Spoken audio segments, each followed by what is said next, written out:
What it do, Lefati? It's your boy Kevin Mahoney coming through for Cover Africa. And you know, this is Untapped. We're about to tap into the dopest talent South is about to bless you with.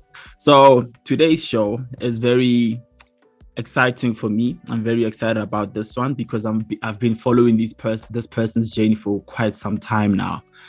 So if I blab a lot, you must know that I'm Groupian, I'm starstruck, I'm turning pink out here. So my guest, guys, in the morning, during the day, she's a normal 9-to-5er. I can't say normal because she's a boss in her own way.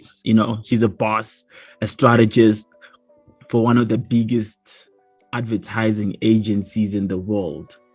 And by night, she makes your dreams come true, comes to life. You become alive. You forget all your problems. Matata, black cakes, wherever you want to place it, So it might be a very long intro, but I'm just going to keep it short. So today's show has, the dopest, as I mentioned. I'm not going to mention the name first. Also, want to speak about True Music and Ballantine, Shimza's There's No Wrong Way Talk continuing. So yes, Fifla Refilwe Matabani, because it's during the day now. Should I call you Refilwe Matabani or Fifla? No, Fifla is perfect. I think now I'm Fifla through and through, hey? Yeah. Might just change my name on my ID to Fifla. What's going to happen to your surname? No, Matabani still stays, but Fifla is my first name. Oh, that's the money that brings in the more ching-ching. Exactly. The bag, gotta secure. Pella, it's rough now, eh? It's difficult. Hey, the economy is showing us flames, man. But we will push through, we'll soldier on. Most definitely. So guys, welcome Fifla out here. Thank you. Untapped, Cover Africa. So Fifla, thanks for joining us. That was a very long intro. I prepared something very short, and then as per Changli told you, Kat, she was like, you like speaking a lot. So hopefully we get to enjoy, we get to vibe, we get to speak about you, not about me. So yeah. So Fifla, you're a strategist by day. Like a lot of people in the creative space, they say they want to tap into being strategists, brand strategists, and all that. And most of them don't really understand or know the definition behind being a strategist. So when you define yourself as a strategist, how would you like to break it down for, people that do not understand? So I work in advertising specifically, right? A strategist essentially is the mastermind or the person who did all the research and the thinking into a campaign.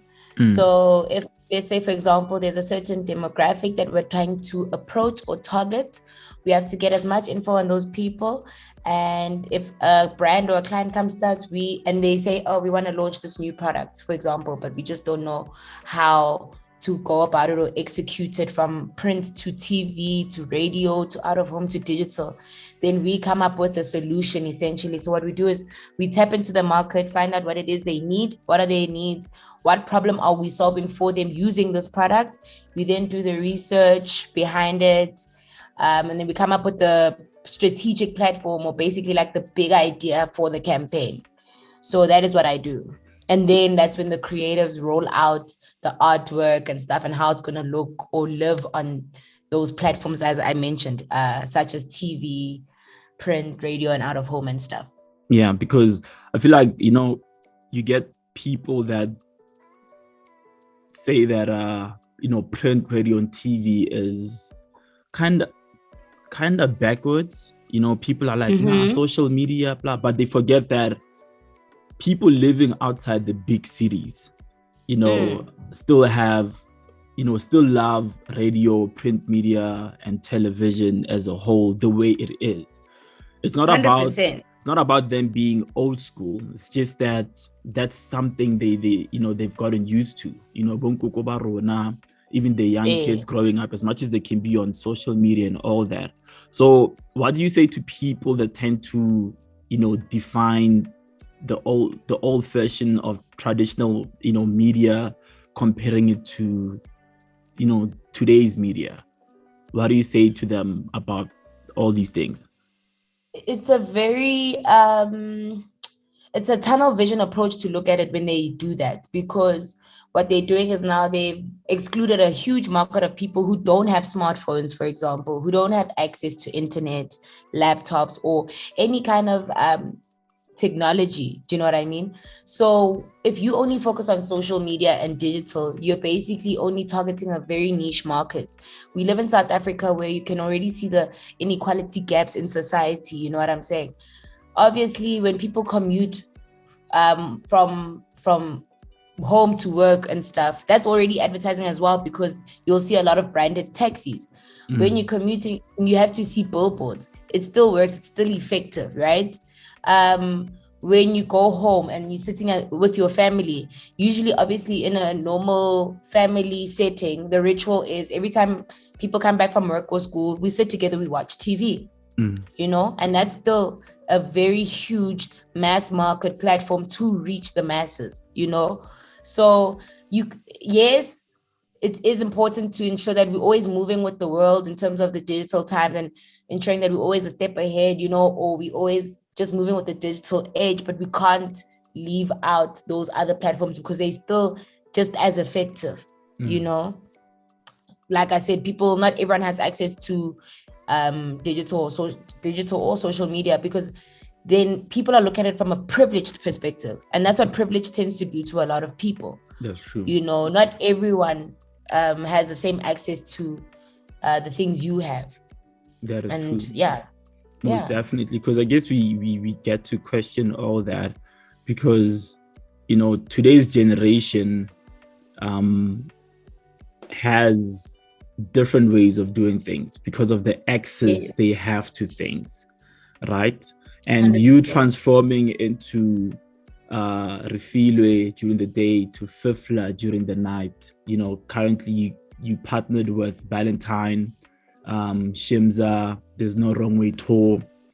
As I said before, we started in PTA, Durban, now in Joburg, just to check out the versatility of, how we do things out here. So your partnership with such a big brand, because Ballantine is not just, it's like a huge name in the entertainment creative space. That phone call, like, what was your reaction when you received that phone call? I was so excited, but I was also very shocked, because obviously when you look at Ballantines as a brand, previously they partnered with Black Coffee, if I'm not mistaken, for the longest time, and now it's Shimza. So obviously in your head you're thinking, they just focusing on the male audience or the male artists more than anything. So as a woman breaking into that space, I really felt honored that I got the call. I was also shocked, because based on the genre of music that I play, I thought Ballantines gives me like a house music kind of vibe, if you know what I mean. Yeah. Or like a piano, house or piano, deep house kind of vibe. And I'm like, they want a hip hop DJ that's a woman to rock this stage and to rock this tour. That's amazing. It means it also just kind of highlighted that I really am making moves. Sometimes you sit back, or I'm so caught up in my work and stuff that I don't sit back, reflect, and look at the amount of progress I've made. So it means that my name is getting out there a lot more. And that means a lot to me, because that wouldn't happen if it wasn't for everyone who supports me and has supported me on this journey, So it was a real honor to get that call. I feel like you get a lot of nice calls, because you play at the dopest events. Like, I don't want to mention them, but your profile is crazy. So I don't know if you're saying that you're shocked by getting a call, although every weekend you somewhere where we all want to be and you playing there. What's the difference between this call and the other calls? So I manifested something for myself, right? I was like, I want to be on every single flyer. Oh, you're a chakra. Yeah, whether you like me or not, you will see my face and my name on every single flyer. you know, and I've just made that possible because also the connections that I build with people, you know. I'd like to believe that I am a professional person, so I like to obviously maintain those healthy and good relationships. So that one's different, obviously, but the Ballantines one, like I said, it was different because I don't often get brand collaborations, you know, so they do come, but once in a while, you know. So it felt really good to be back on track in terms of the corporate side of things, where I'm now playing for a brand as big as Ballantines. And it also changed my perspective of the brand a little more because, like I said, I thought they were very male centric, you know, or house and Amapiano centric. So it was really cool to see them being open to, you know, a Denise Mars, for example, playing a Fifla, a Lelo What's Good, you know. It shows that the brand really does care about representation in all forms. So it's really cool to be a part of that. So that's why I'm saying it's also because we are attached to a big name. Shimza is a big name, you know. So we know that the turnout is going to be huge. And that means that's also a chance for me to gather new supporters, you know, have new people hear me out for the first time, you know. And that's just, I just always want to give someone a new experience. That's like one of my favorite things to do as a DJ. So yeah, that's why I'm saying it's really big. And yeah, most definitely, you know, it's guaranteed that it's gonna be packed. Definitely, because it's in Bram, you know, Great Dane. If you know Great Dane, guys, if you don't know Great Dane, that means you're not from, you know, from those parts. But Great Dane, they're not the Bram lords. Guys. But anyways, Great Dane, that's the venue, by the way. So in terms of your music selection, you know, because you probably, like, you're totally different from everyone on the lineup. Well, everybody is different on that lineup. It's quite unique. It's versatile. Shimza, as the headliner, plays his own type of music as well. Afro-tech, house music, deep house. And then you have Lelo, who plays a mixture of Afro-tech, gqom, piano, deep house as well. And then you come in with that old school kind of feel mixed with the new school type of hip hop, neo soul, you know, type of sound. So how are you gonna be able to, you know, come through and be like, I'm gonna make people dance, although there's gonna be a gqom DJ coming through, a piano DJ coming through, and you know, how are you gonna make sure that everything remains balanced? So one thing I do is, like you said, so I do play your old school mixed with the new school, mixed with the neo soul. So I have a large variety of music. And I think one of the things I had to learn early in my DJing career is to read a crowd, you know? So based on the mood and I think based on the time I'm playing, that's going into the night, right? So I still have the advantage of still making it a little mellow, but taking it to the top. So starting off very slow, then taking it to the top.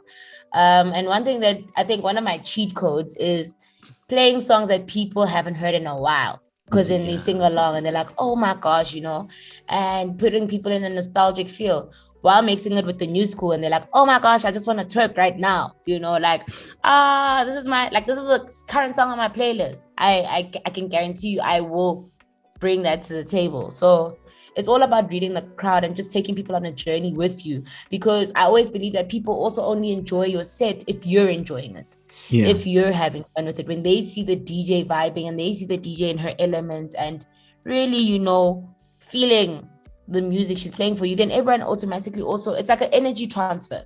If my energies are good, yours will be good too, you know, if we're in the same space. And I think the same way, vice versa.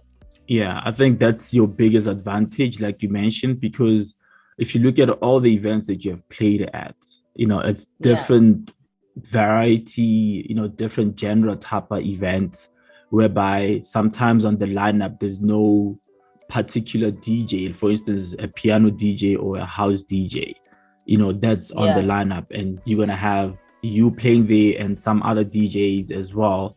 So like the growth of, you know, I feel like the growth of being a DJ in the country is growing very quickly. It's like taking us back to those times, 2009, 2008, 2010, early 2010s, when your Kenphonics and Euphonics were coming through. We used to download the mixes, and then now everybody's just falling in love again with the culture, because I feel like the culture gives the right opportunities. You can be a strategist, you can be whatever, and still be happy at what you're doing. I know there's frustrations, big ones, 100%. Because there's people that you have to answer to that do not understand the culture. It's like explaining what you're doing to your parents, and they're like, I know what's a teacher, I know what's a doctor, but what are you doing? So in terms of your career path and introducing this whole idea to your parents, to your family, how was their reaction to you saying, I'm going to be a DJ, I'm going to be this, blah, blah, blah? So I was raised by a single parent. I was raised by my mom, and I have two siblings, two older sisters. And I remember going home. You're a last born. Yeah, I'm a last born. I'm a typical last born at that as well. No wonder. If the people out there that know the real me, they'll tell you I am a typical last born. Yeah, fully. I'm not even ashamed. I am like that. It's a problem, but it's who I am. And on top of that, I'm a Libra, so it makes everything worse. So when I told my mom and my sisters initially, one thing that people don't know, I didn't think I was going to be a DJ. And I'll tell you why. I was learning how to DJ as a hobby, just to know how to. But the person who taught me how to DJ was like, dude, I need to put you on a lineup. Like, you're really good. I don't think you understand. And I was like, okay. And the more I played at Kitcheners, the more then also people were hearing me, booking me, and then it became a career like that. It just grew. And I was like, okay, I need to take this seriously. And I remember telling my family, like, hey guys, like, I'm about to be a DJ. And they were like, that is so radical. That is so amazing. That is actually so you.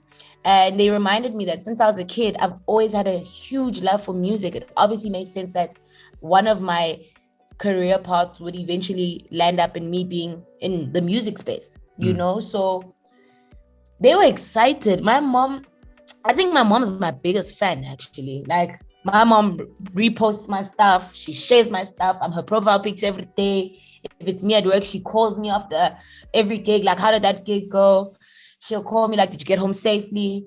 Okay, what are the gigs looking like this weekend? Like, my mom is Fifla's biggest fan, if I should actually put it like that. And it's really beautiful to see her. My mom supports everything I do. I could even tell her tomorrow that I'm going to go be a stripper.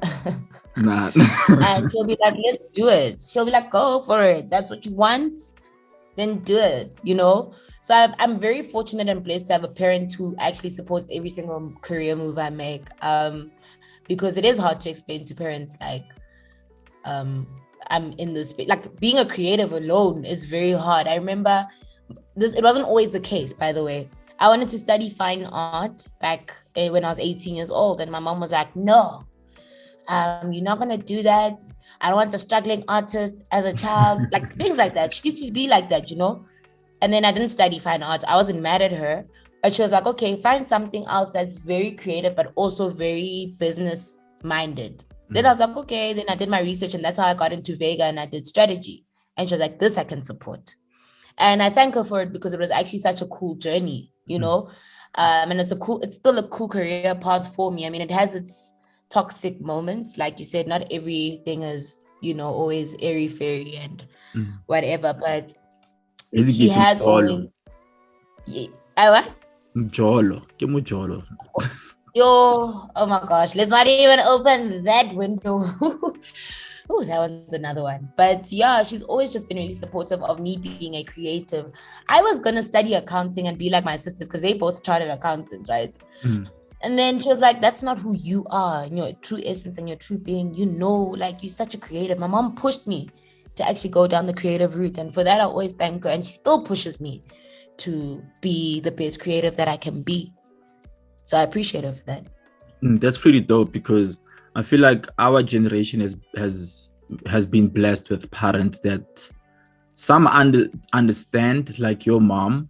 My parents only started understanding now. I could say my dad. Yeah. Although my mom, I tend to explain, and as long as she doesn't see me on TV or anything, she doesn't get it. Do you understand? But when I say I'm bringing in the bag, oh, so what are you doing? Blah, blah, blah. Yeah. But the fact is that, you know, their prayers still count. They understand, 100%. They get what we're trying to do, because 9 to 5 nowadays, I don't have anything against 9 to 5ers, you know, but a 9 to 5 is just to give us that stability. But everything else that we do is the most important thing. That's why we put more effort into that, because 9 to 5 is more structured. Wake up, clapper, go to work. This is lunch, knock off, done. Do you understand? So you're going to be rocking Great Dane this weekend. What, Shimza, Lelo, What's Good, Denise Mars, and Fifla. You're going to be rocking. And this is the third leg of the tour. Although Ballantine was rocking with Boiler Room last week, you know, we're partying I partied for like 10 days straight. That was really dope as well. Shout out to Devin Koko for curating that. Mm-hmm. What a queen, man. Love her. And I think also like it balances out, because from their whole experience, because the way it was curated, every day had something different, and you could say almost similar to the, you know, There's No Wrong Way tour by Shimza.